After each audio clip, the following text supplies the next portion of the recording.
Madam Deputy Chairman, I have heard with rapt attention a debate on a grave issue of national concern. I do not think there could have been a subject more serious, graver, and more vital for the health of our democracy and for the health of our nation than the subject of price rise is. And therefore, I hope that this debate would be a non partition debate. But I am disappointed and I do not want to apportion blame. I do not want to make an intervention by way of criticism of a party or of my colleague who have preceded me. But I do not want to make a brief intervention in order to draw attention on one more time to facts that stare us in the face. Madam, no debate can serve its purposes. No argument can be credible if it flies in the face or in the teeth of fact because facts are obdurate. They just refuse to go away. Even if we choose to look away, they will come back to haunt us. And that is why my esteemed friend and some of our friends across the benches did repeatedly go to the facts. But I would, without repeating the facts, only draw attention during the course of my submission to at least four principal facts that explain the reality of a marginal increase in prices. I will not run away from that reality. From around 4% in April, the inflation stands at 7%, and I cannot doubt that somewhere it will impact the ordinary man.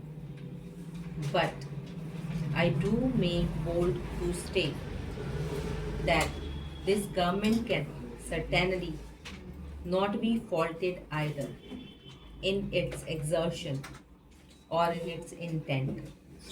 I must remind with all humility, my friend, is the opposition that the slogan of Aam Aadmi was not a slogan for us. It was a matter of creed.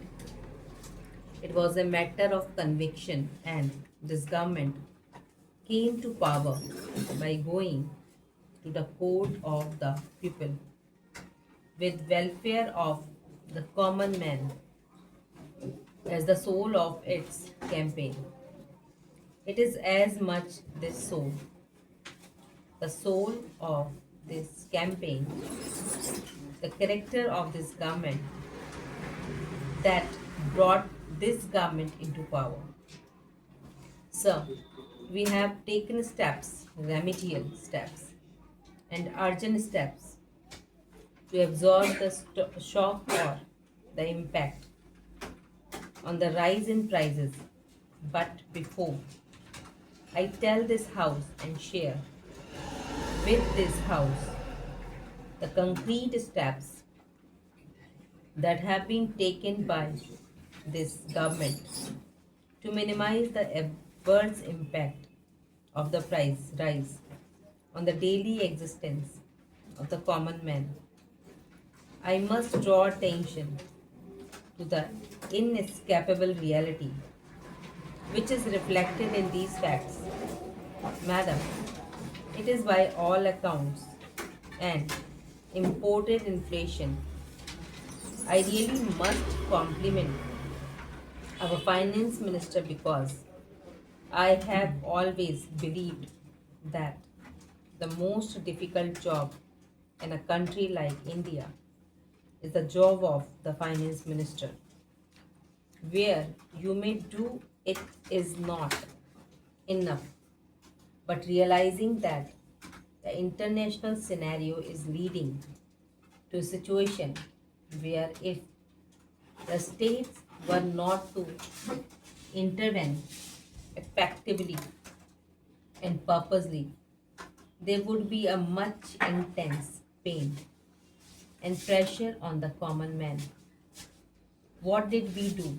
Instead of rising revenues and taxing people more, he observes the burden, excise duty on petrol, which he could have raised or at least have kept at what its current level was reduced by 3%. Excise duty on diesel and kerosene was always reduced by 3% and 4% respectively. All I intend to convey by citing these figures in this government has been sensitive to the need for an effective purposes, meaningful and rational intervention.